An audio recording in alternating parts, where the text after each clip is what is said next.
what's going on. The Broncos and the Steelers just keep winning. We're celebrating that. We're celebrating that. Sooner or later, we're gonna face off. And then Eric and I. What happened to the Giants? Well, the Giants are out, so not a whole lot I can do about that. So I've been a Broncos fan since '98, since they drafted Terrell Davis out of Georgia. He's one of my favorite running backs. So this is your B team. Sort of, yeah, something like that. It came down between the Giants and the Broncos. I'm rooting for the Giants. This is all there is to it. But I almost moved to Denver. I was like this close to moving to Denver. Wow. So yeah, so I was going up to Broncos games a lot. So and Avalanche games and stuff like that. So yeah, so I'm not I've been a fan for over 20 years. So I think I qualify for real fandom.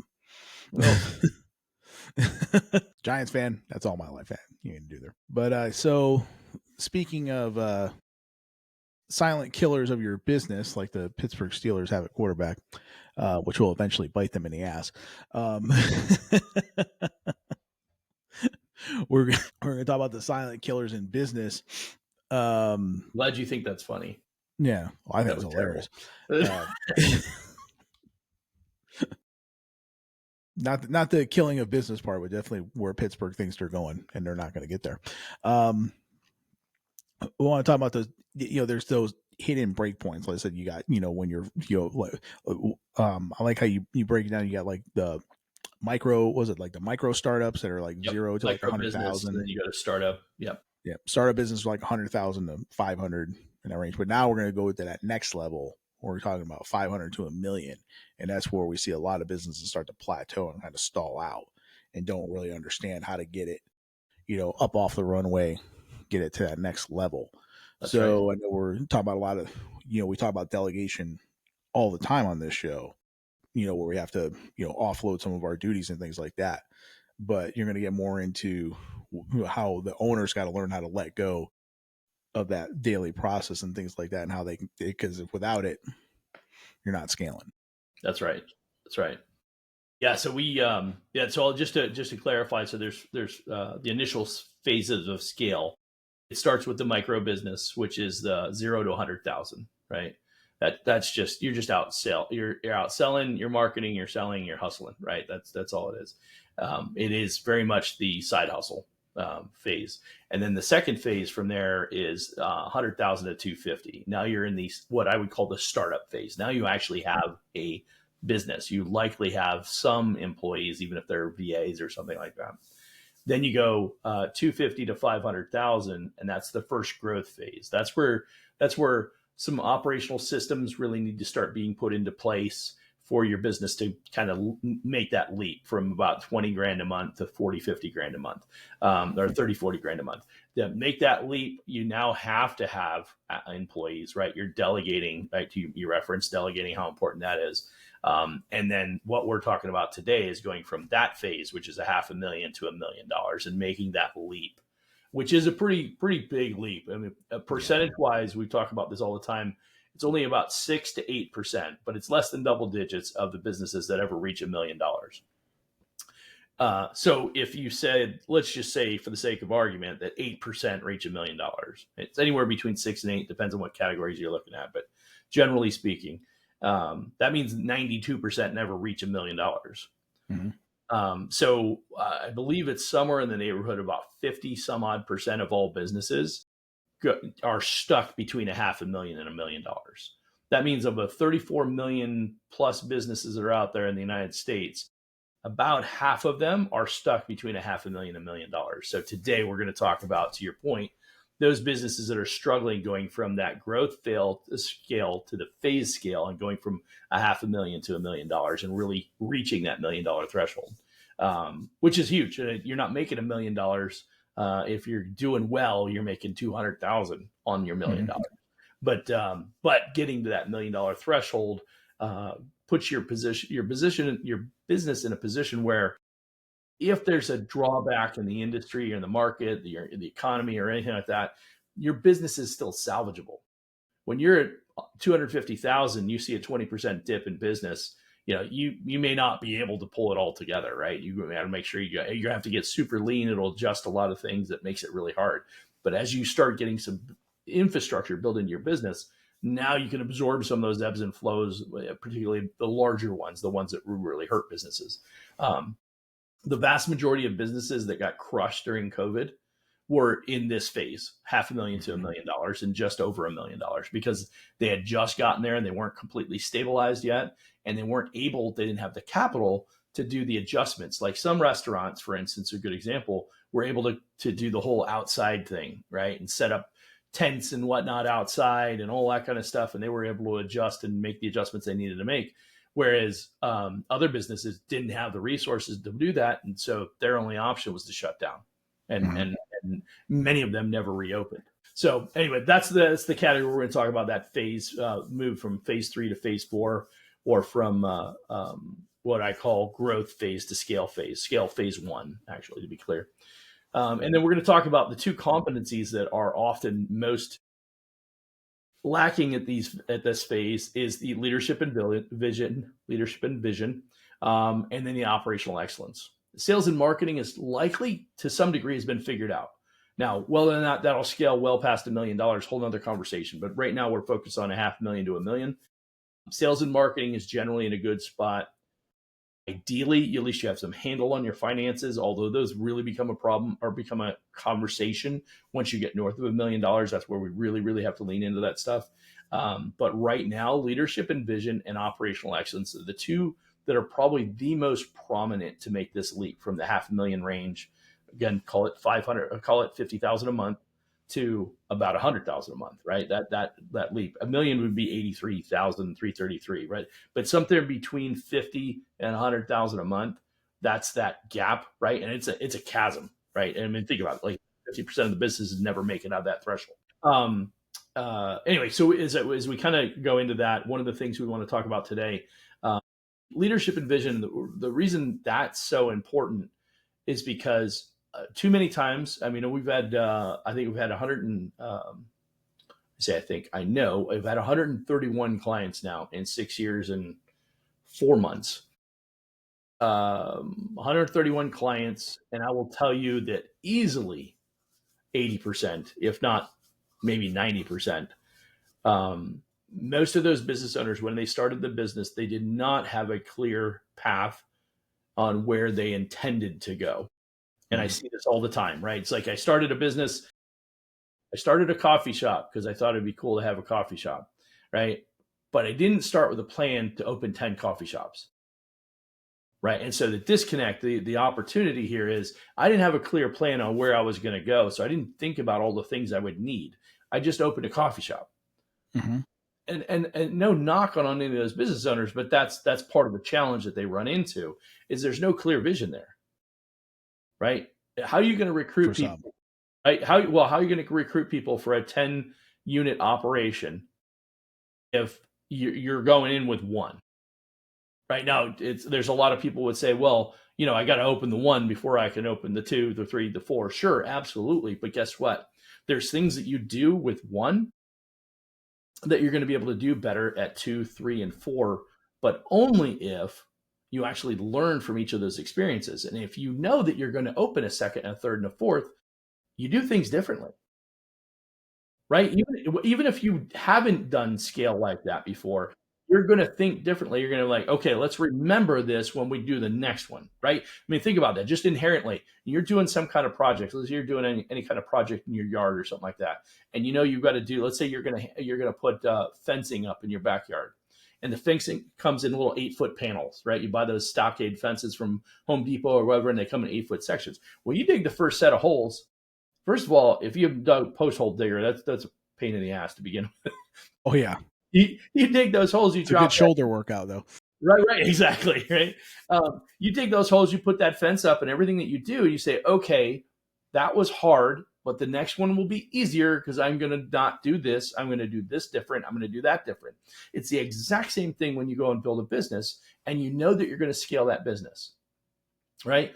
First set of clients are going to be hard. Next set of clients, not quite as hard. Next set of clients after that, even easier, right? We'll get better at fulfillment. We'll get better at delivery. We'll get better at acquisition, right? And so each scenario, when you know you're going in with a bigger vision, you treat the business differently.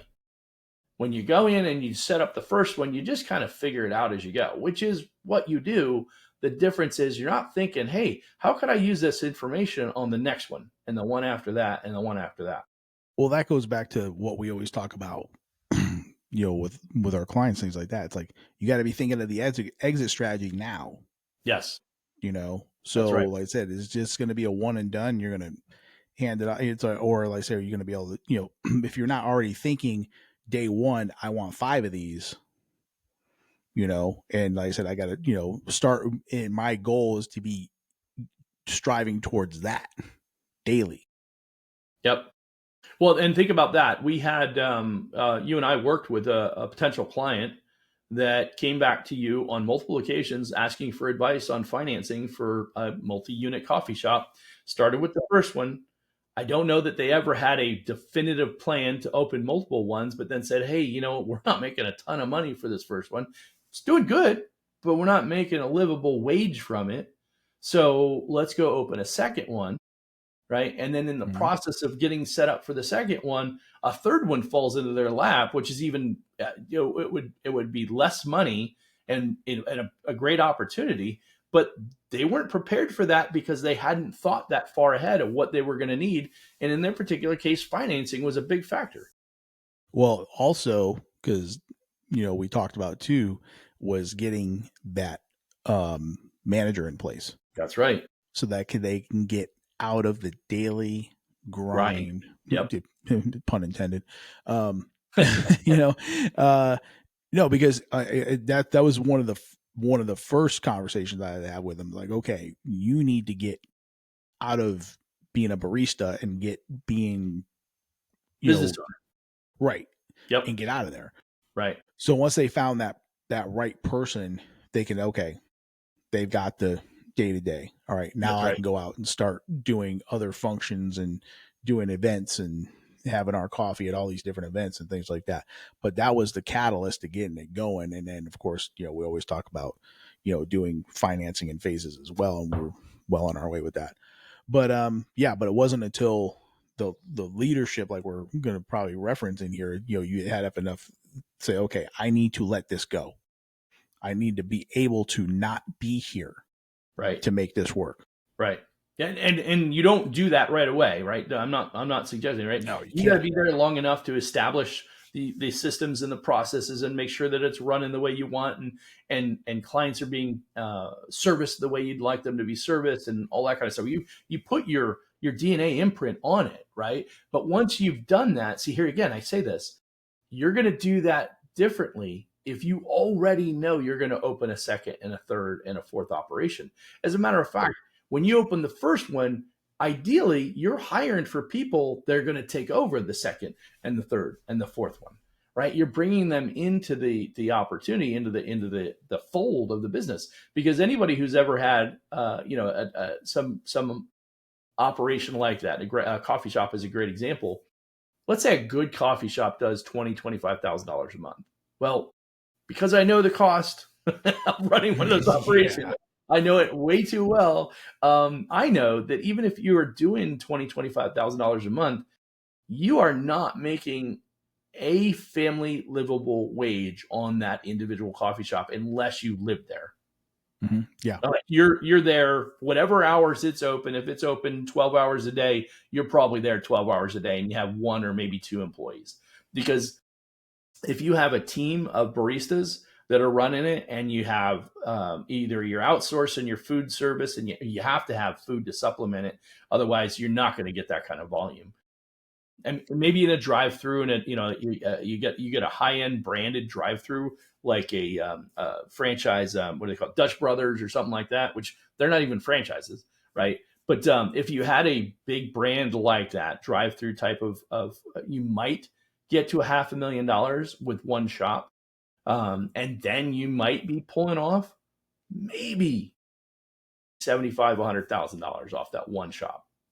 But there's a reason that every one of those owners that has those types of operations have multiple units, because the money isn't in the one shop, it's in the 5 shops or the 10 shops, right? So, and that's no different than the McDonald's and the Arby's and all the other franchise restaurants and things like that are out there. Now, you can't even get into those unless you agree to do 5 or 6 shops. That's right. That's absolutely right. Because the Yeah. franchisee doesn't want to manage the one individual business owner. They want somebody who looks at it as an operation, because they also know that their likelihood of success, like even a good McDonald's will only put off about $150,000, $200,000. It's when these people that make millions of dollars with franchises have 10, 12, 15 units, right? And they're spread out. They may be they're probably not just in Arizona. They're probably here in Vegas and maybe New Mexico. I don't know, but you get the idea. Right? So anyway, you have to go in with that long-term plan. And so leadership and vision, right, was what we're talking about. I see down the road, 5, 7, 10 years from now, this is a 10-unit operation.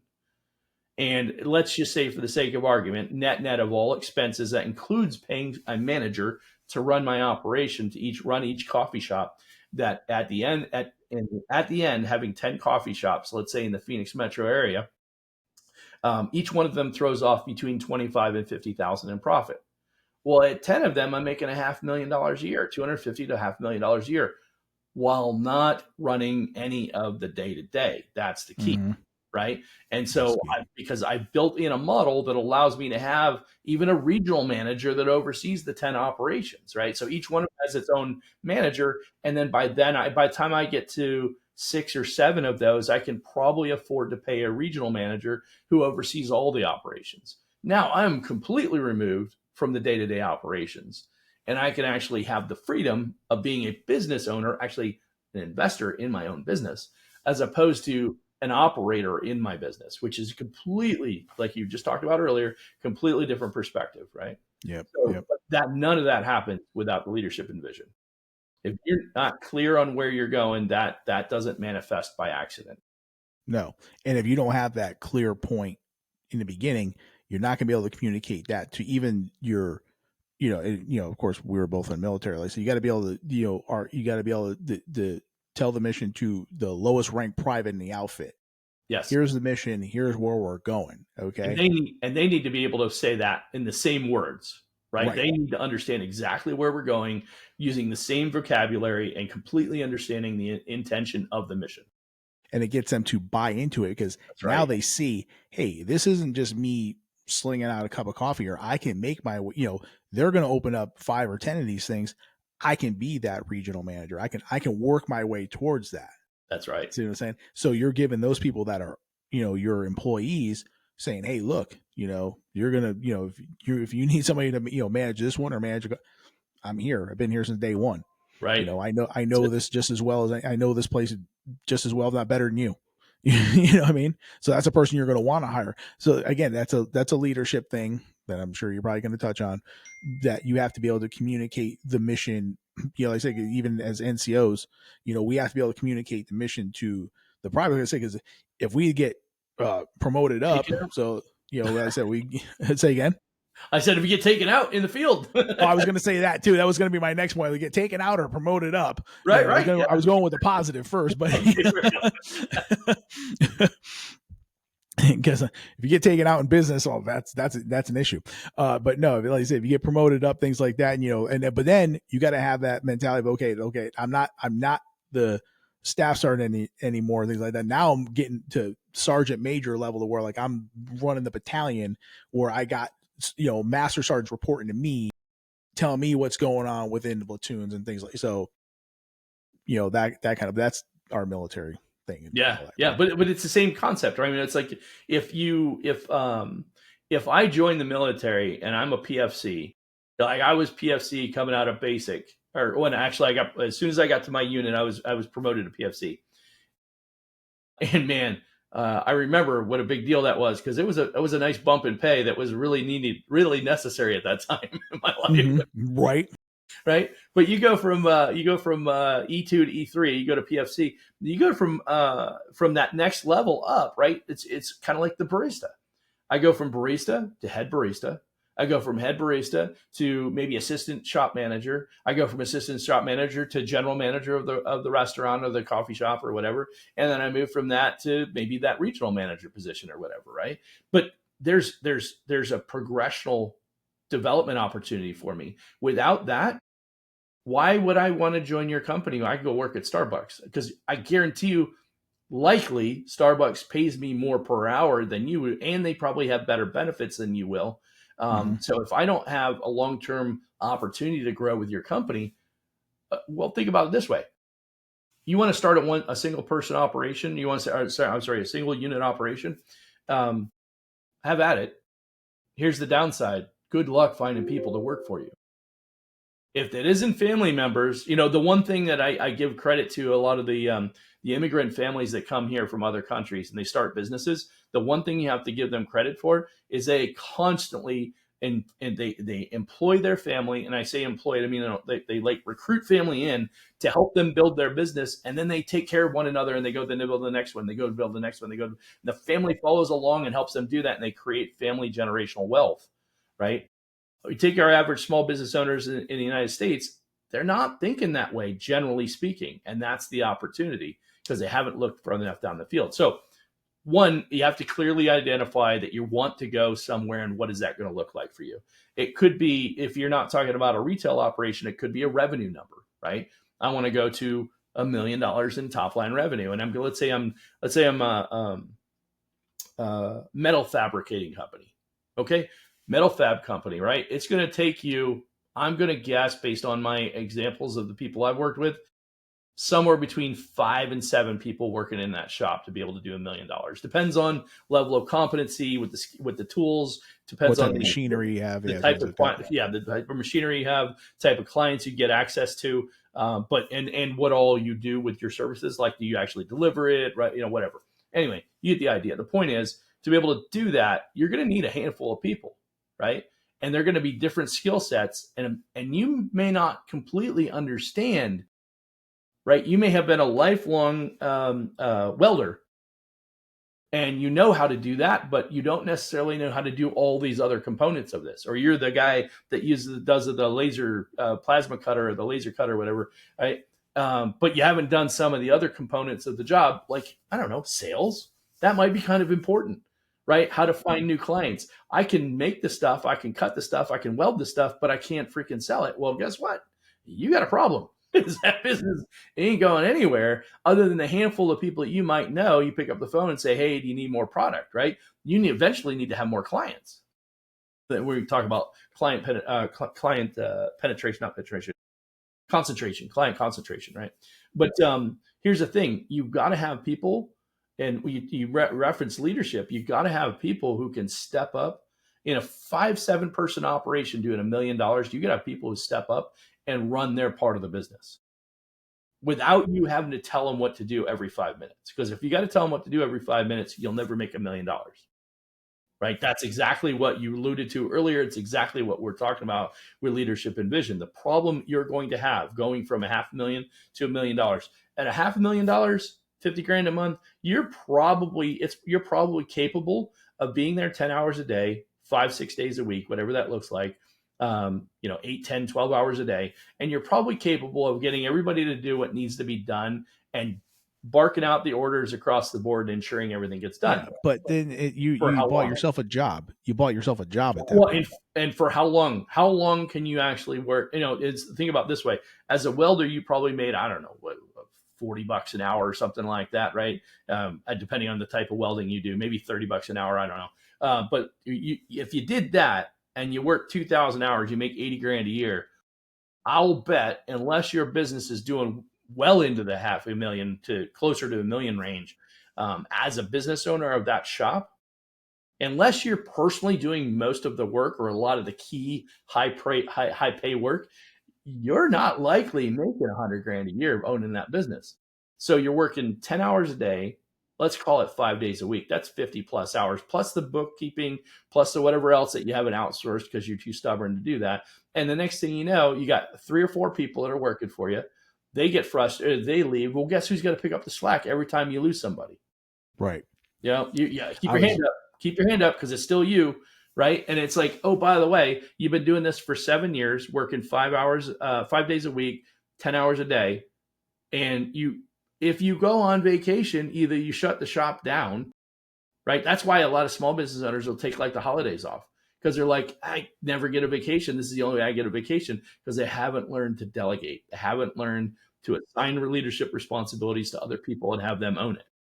I don't want to go down too many rabbit holes. We can go down all kinds of rabbit holes, but also as we're sitting here talking, I'm thinking of employee retention and how it helps your bottom line. Cause like I said, because Absolutely. hiring new employees is expensive, Yep. and Especially today. you train up a good employee, but you don't share the vision. You don't say, hey, you know what, you have a home here. We can, we're doing things. We're on the move, and we're gonna move up, and we're gonna scale up, and you could be a part of that from day one, kind of thing. If you don't get that buy-in from them, like I said, their loyalty is going to be like, hey, I can go work over here for more money, better benefits.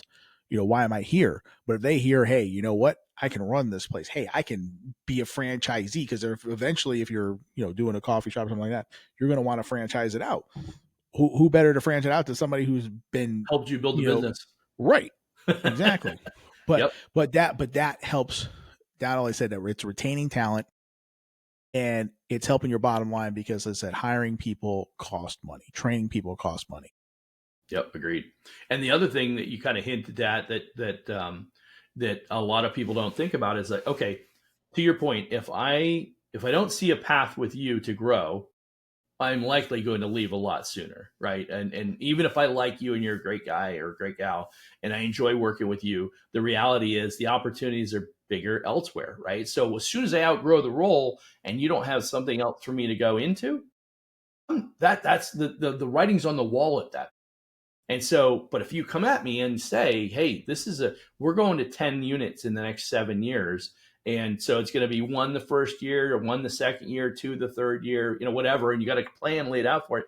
Is it a perfect plan? Maybe, maybe not. But it doesn't matter. As long as you can share that vision and help people see the opportunity and where they can fit in with that, to your point earlier, then I'm willing to stick around a little bit. I did that with my last wireless company.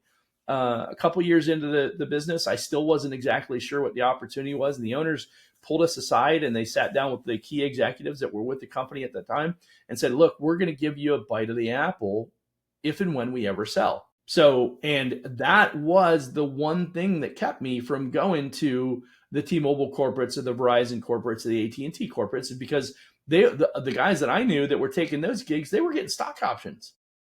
Right? They made hundreds of thousands of millions of dollars in some cases because they went to go work for those companies and got stock options. In my case, the owners came to me and said, we love what you do. We love you being part of our organization. We can build with you. We want to keep you as part of the organization. So for the longer you stay with us, the longer a piece of the pie you're going to get when we sell that business. And this is how much you can exchange. And so for the next 4 years, I got a bigger chunk, a bigger chunk, a bigger chunk, a bigger chunk. And after 5 years, I fully exercised. So I'd been with company 3. Now I'm 8 years in. Well, guess what happens after being with that company for 8 years? I'm looking at, well, if we sold for this, that's like, I don't know, $1 million payday. I'm not going anywhere. Right. I'm kind of, you talk about golden handcuffs, right? I was already getting paid well. I enjoyed what I was doing. I kind of had autonomy to do whatever I wanted to do. I'm not leaving. I run that business like it's my own. Mm-hmm.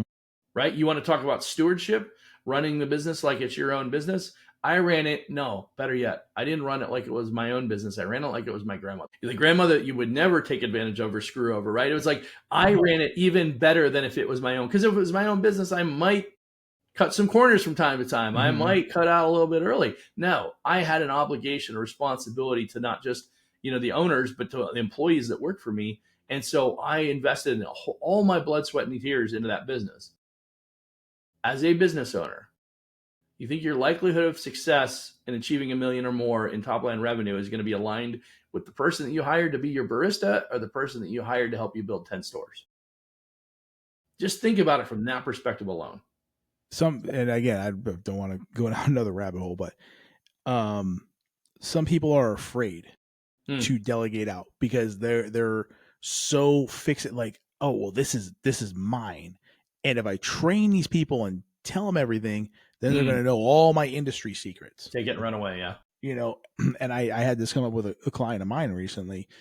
I said, look, I'm going to tell you right now, Bill Belichick will give you the playbook.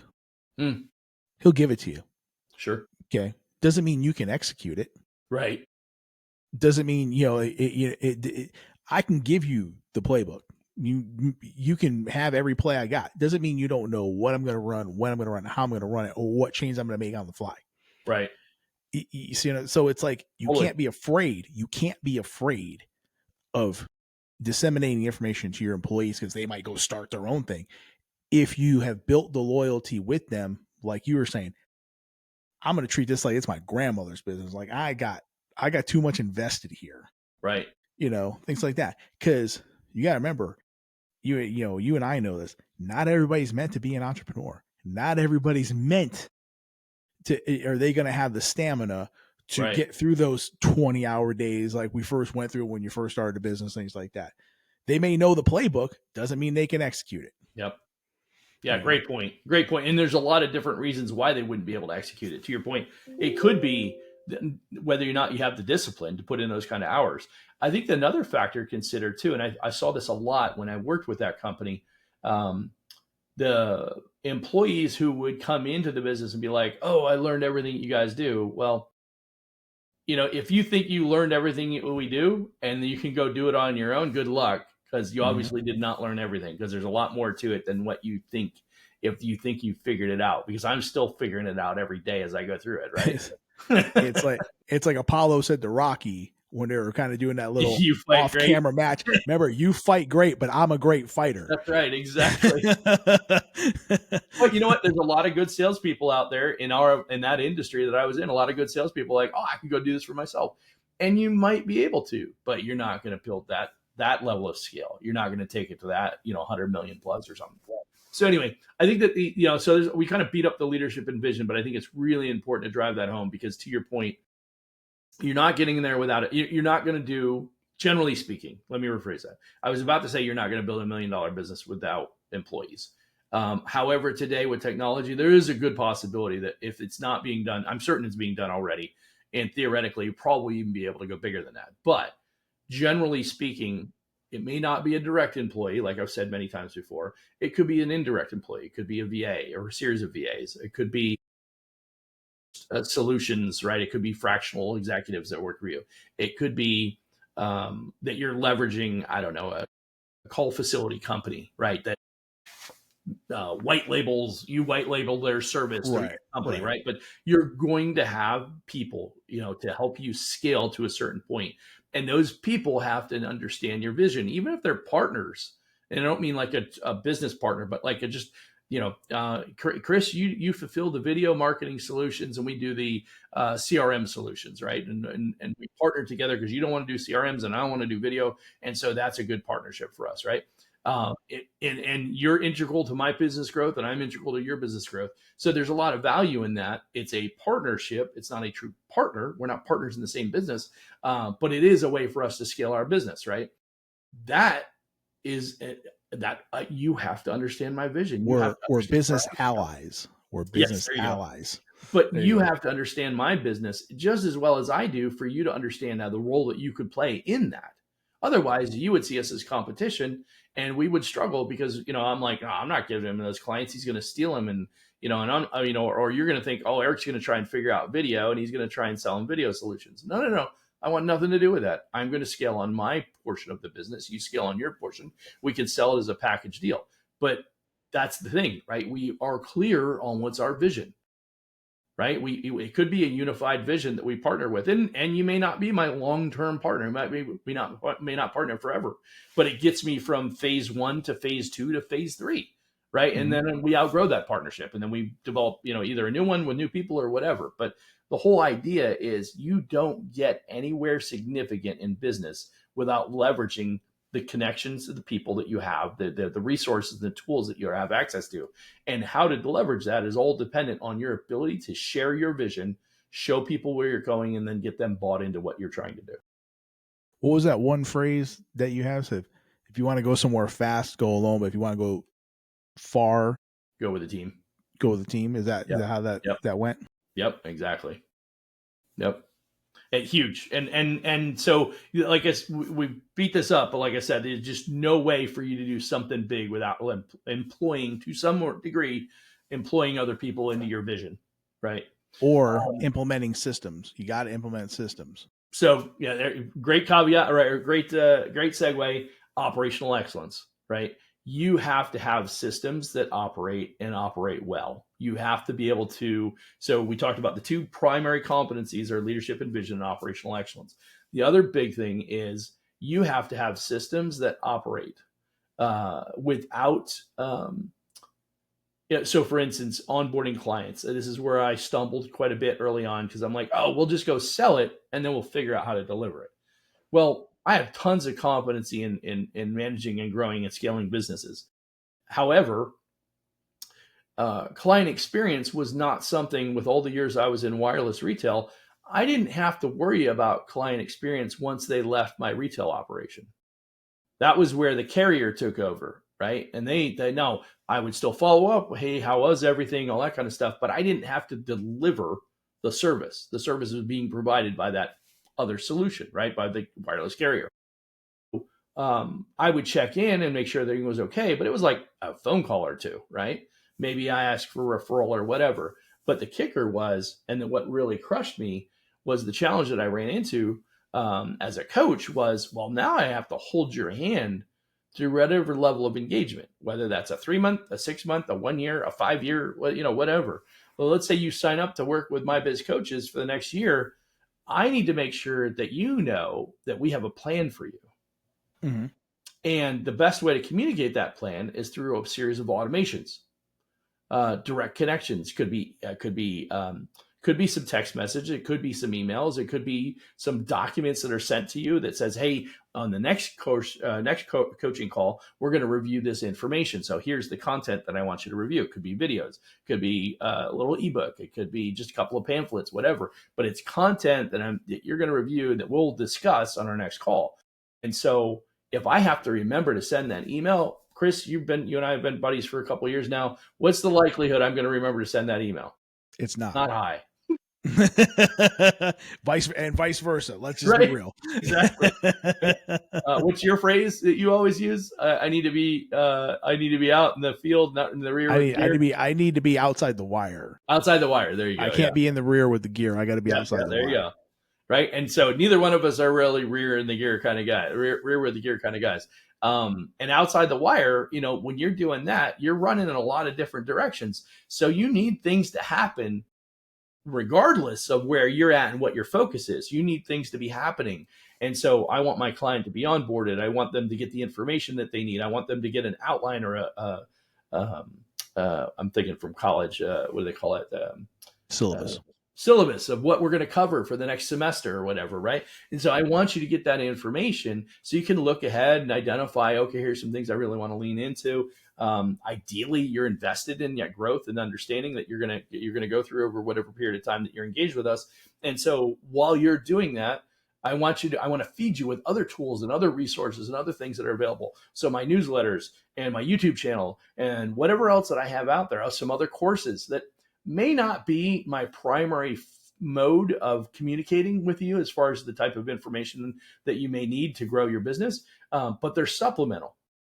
And if I have to remember to send them to you, I'm not likely to remember. That's just not my skill set. I know how important it is to make sure that they get sent to you. That doesn't necessarily mean that I'm really good at tying myself to a chair and saying, okay, hey, it's time for me to send these emails out. And I send out these 14 emails. Not likely to happen. I get through 5, then I get a phone call, then I get distracted, right? I'm like human, like anybody else. That's the difference. Somebody who understands. I'm going to remember to tell your wife that too, by the way. Thank you. I appreciate that. Nah. But yeah, so what's really important here is to understand if that's how you're wired, that's exactly why operational excellence is so important. What you do is you build in systems so that stuff happens. In the old days, it was an assistant, right? it was a sales assistant in our world. And like we would have a sales assistant who would gather sales reports from all the different stores. And then every day that sales assistant would gather all that information, put this into a spreadsheet where we tracked all the numbers from all the stores, from all the different markets in the entire company. And we had, at that time, it was like 125 stores at that company I was at.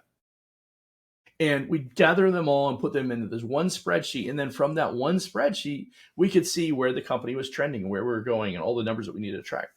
Without those assistants to capture that information, I would not have a daily sales report to review. It wouldn't happen.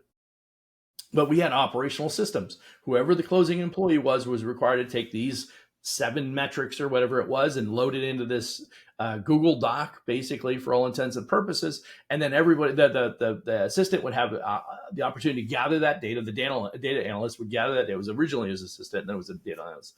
But they would gather that data, put it into another sheet, and then create this big document. So all the directors of all the different markets, like myself, would have access to that information. None of that happens without a system. And I can't coach on a day in and day out basis if I don't have my data. Right? We worked with a company. I won't divulge the carrier because they're still in business. But they literally would operate their business with data that was 3 and 4 days old. Really? Yes. This is $1 billion operation, multi-billion-dollar operation. And we were, at that point, we were probably doing 40 million a year. And I had data updated on my phone every hour. Like if transactions happened, I'd see it, and within an hour I could check the report and my daily totals for the day would be updated. Black Friday was amazing. I was like, once I built my team and the systems were in place, I just sit there and hit my refresh button and see my sales numbers accumulate throughout the day. And I'm like, oh, we tripled our best day in business. Wow, this is amazing. And then I'd send out emails to the team to be able to do that. You can't do that without that information, without that system providing you that feed in, feedback, feed forward, right? Same thing with, like we talk about client engagement, right? Following up with clients. You don't bring clients that you originally sold something to back into the fold to sell them something else, which is a sales and marketing activity. But that doesn't happen without operational systems, without processes in place to follow back up. Like you send an email to somebody on their birthday, right? It's like, hey, last year you got a new phone for your birthday. It's your next year. It's like, hey, you got the new iPhone, whatever out, right? He's like, how'd you like to? But that stuff doesn't happen without these systems that are in place. And so when you identify, okay, here's a way for me to give you as a client a predictable experience over and over and over again through some set of automations, through technology. What a phenomenal way to do that and make sure that it isn't human error. Because what we all believe, especially if we don't know any better, we all think I need an assistant to do that. Mm-hmm. Like, no. I realize that you believe that you need an assistant, but you can probably do it even better with technology, because assistant, we love them, but they call in sick too. Mm-hmm. Right? True. They need days off. They have kids. They have obligations and responsibilities beyond your business. And so guess what? If you can automate it through technology, that's your ideal solution. But to be able to do that effectively, you have to be able to step back at your business. And you mentioned this earlier about the barista, about the coffee shop, right? If you can't step back and look at your business objectively, you won't be able to make the types of decisions you need to make to identify and say, okay, when we show up in the morning, okay, if we're going to sell 100 cups of coffee in the first 4 hours of the day, that's 25 cups an hour. To 25 cups an hour at 60 minutes, that means that's basically a cup every, 2.5 minutes or whatever that is. Okay. Yeah. So 2 minutes and 45 seconds or whatever the math is on it, right? Whatever that is, right? To be able to do that, I need to have the cups all stacked up right here, mm-hmm. right? In varying sizes. If we're going to sell a pastry with every third cup of coffee, I need to have enough pastries directly accessible to me so that I can, make that offer, have that available. You gotta have the sales data to know how many pastries you're putting out per hour with those coffees. If you don't know that, then you're not going to know to have enough pastries on hand. That's it. To even know how many you need to begin with, right? To order correctly, right? Correct. Now that's just on the daily. But like I said, but if you're in there doing that and you're not automating and you're not delegating, you just missed out on an opportunity. There's a big festival coming up. This, That's that, and the it. other. You There guys you could have go. set up a tent Hey, or we're brought a expecting coffee 3 truck. times the volume. Well, my normal volume is X. So 3 times that would be, right? And you could order that in advance and not miss out on the opportunities. But if you're in there grinding every day, You're not not getting that. Yep, exactly. That's going to go right on by. Yep. And that carries over to service-based businesses. I mean, it's how many clients can you take a day? You have systems and process. Well, okay, well, great example. If in coaching we onboard, it's the same thing in a law firm, same thing in a doctor's office, same thing in a massage therapist or a physical therapy office. It's every one of them has an onboarding experience. You fill out some basic information so that they know what they have and they have what they have to have on file for you legally, whatever. They also want information to be able to provide you better solutions, upsell you services, right? They want that data, so they got to capture that. Well, I don't even like going to a doctor's office unless they give me the ability to fill out the forms, like the ones that tell you to be there 20 minutes before an appointment. Yeah, it ain't happening.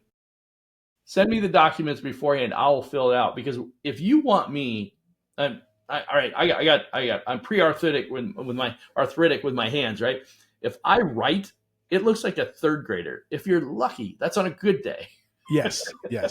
Right? You want me to type it up on a digital form before I send it in. That's going to require you to think that through and say, okay, how can I make my client experience better? Well, I can provide this information and give them these tools so they can do these things before they show up in the office. So when they show up, they say, we've got everything on file. We got your insurance documents. We have this, we have that. Everything's pre-approved. We're ready to go. And the doctor will see you in a few minutes.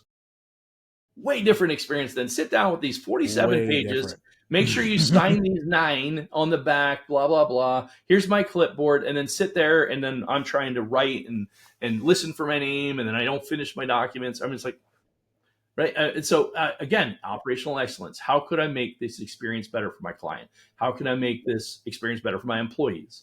Whatever it is, it's just constantly stepping back from the business. How can we do these better? And automation and digitization are the 2 primary things. And now it's, okay, how do I incorporate AI? So, but those are the 2 things that most people, and again, it absolutely, just like Chris said in the very beginning, it requires you to step away from the day-to-day grind, right? And look at the business objectively and identify, okay, this is where we're bottlenecking. This is where we're stuck. This is, people are not, we're losing people because they don't see the opportunity. I didn't share the vision. We don't have good sales data. So because we don't have good sales data, I don't know what the expectations are from day to day. These are all challenges with why your business doesn't scale. If you had a food business and you always run out of food, your most popular food, if you always run out of your most popular food on your heaviest days, how much business are you have no idea how much your business you're missing out on, because you've never had a day where you actually had enough to fulfill through the entire day. Plus, it could damage your reputation. Totally, absolutely. I mean, my wife and I go to a favorite place. It's a teppanyaki restaurant here in town where we live, and we go there on a regular basis. We know the manager, we know the owners, we know the bartenders, right? We got good relationships with a lot of key people in the restaurant, right? We see them all the time. Every time it's a birthday, we go there with the kids and the grandkids and all that fun stuff, because we know what the expectation is. We know how we're going to be served. Hell, we just had dinner there the other night, and the woman, she's one of the owners. She came up and told my wife Merry Christmas, and handed her a bottle of sake. We don't drink sake, but hey, it was nice of him to do it. Yeah, right. Just and by the way, we're sitting at a bar with a bunch of people in the restaurant, and the owner of the company comes up and says, "Oh, here, by the way, because you're such a great client," he didn't say it like that, but I wanted to say, happy Merry Christmas. We're not sure you're going to see you, so we want to make sure I seeing you now. I want to make sure I give you this, and freaking awesome experience, right? Yeah, awesome. And they know my wife; she's high maintenance, so she loves that shit. But I tell you, we had the same thing. My wife and I, we used to go to this one Mexican restaurant all the time. We didn't have to order.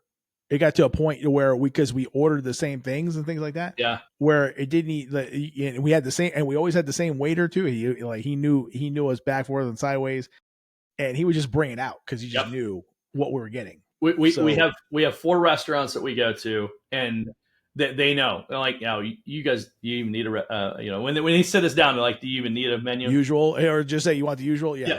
So you're no, we're good. I don't need the rest. Yeah. No, or better yet, and what I'm getting, but that's above and beyond. Now that's actually both of those in the same statement.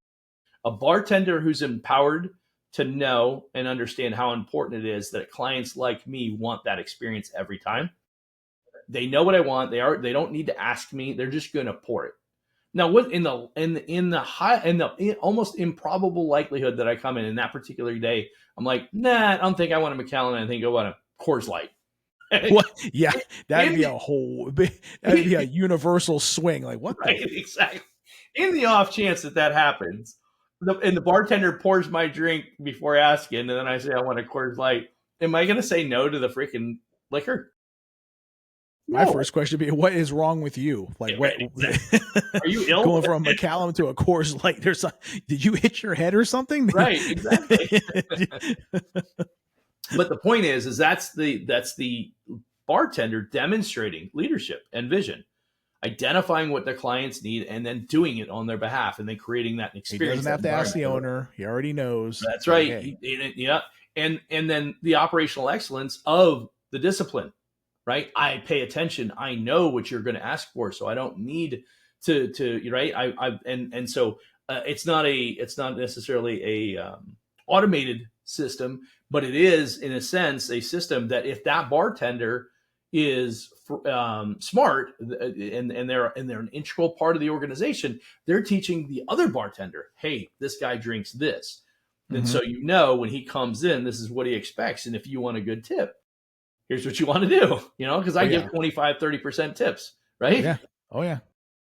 For that level of service, absolutely. Right? Exactly. So, so there's a lot of key things that really kind of play into this, but these are the things that the business owner, to your point earlier, they're afraid to delegate to a certain degree. They're afraid to kind of show too much. The secret sauce. Ooh. Yes, exactly. It's like, what was that? What was the movie with the secret sauce? Was that the McDonald's movie or whatever, No, it wasn't McDonald's. It was shoot, I can't remember. It was a comedy movie, but they were talking about like, oh, so what's in your secret sauce? And they're like, oh, it's just Thousand Island dressing. I can't remember. Yeah. But it was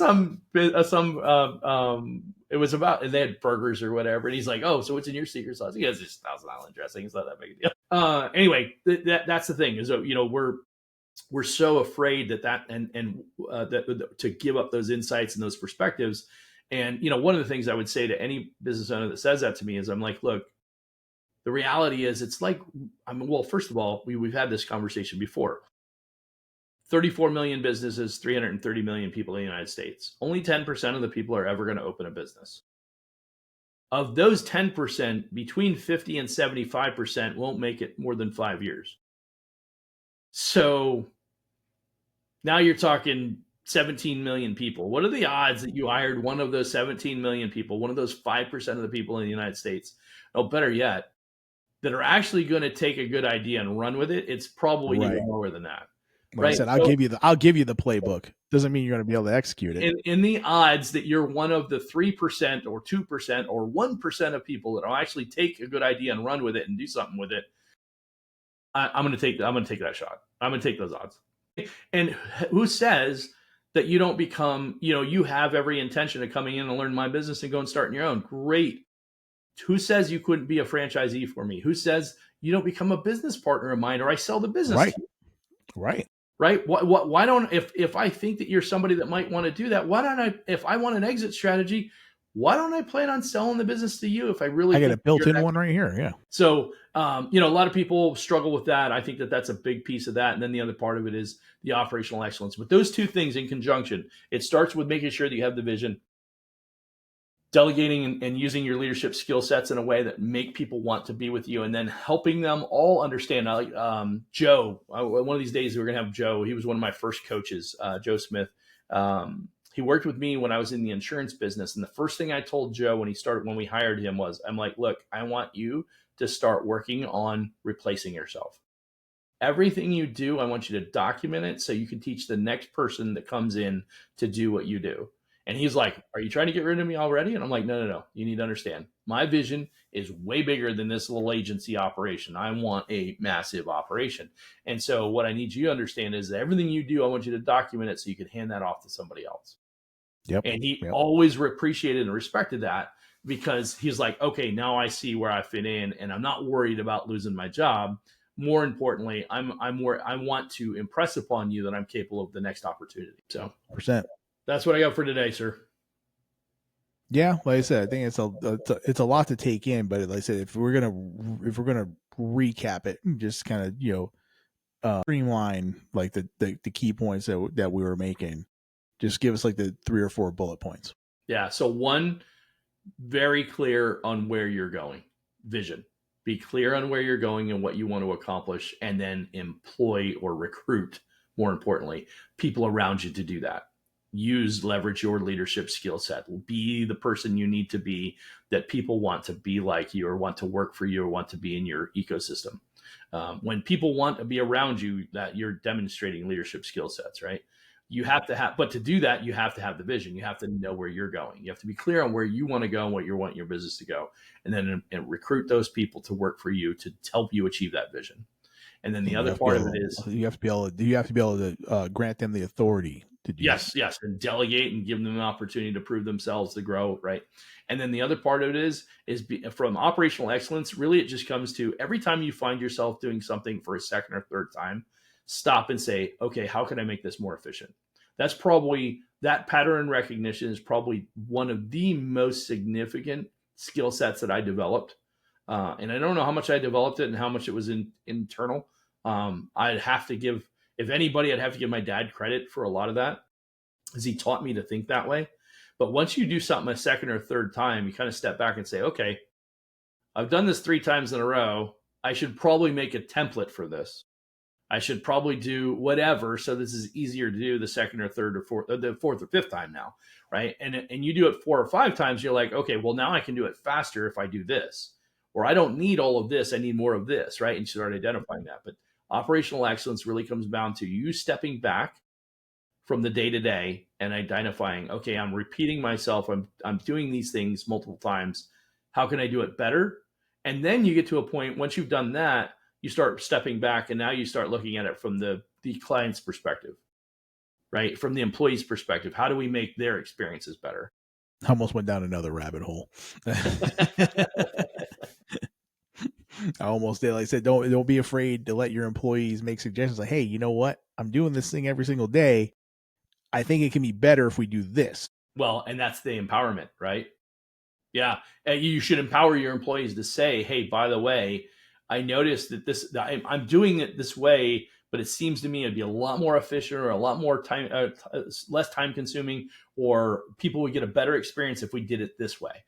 If the employee, if I hired and had the right vision, the employee would think like that, and they would bring it to you as a recommendation. And to your point, then I don't have to teach you that if I empower you to think that way. Right? Because ideally, if I hired right, I'm hiring for aptitude. You're going to come in, you're going to be like, oh, this would be easier if. Great. I'll tell you what, why don't we test it out and see how it works? And if it works the way you think it is, then we're going to roll with that. And that'll become the new expectation. Yeah. But then again, with this generation, their work ethic, how many people are even that's a whole other show. That's a whole other, Well, there's still discipline in determining who's the right people to work with. Yeah. Well, I said, plus we raised our kids to be those to stand above. Yeah, you just got to look for those people who had those parents. They're rare. All right, boss. Like I said, another good show. Appreciate it. Another wonderful dispensement of knowledge once again. So, you got to put it on. Yeah, that wasn't long enough. That's got to be longer now. Much better. Starting to sound like some of your diva wide receivers, man. Yeah, right. Okay. Give me an applause. or no, that's more in Philadelphia rather than Pittsburgh. Yeah, right. Exactly. Don't want to mention AJ Brown by name, but well, All right, Chief. Well, I appreciate it. All right, man. Like, We're out.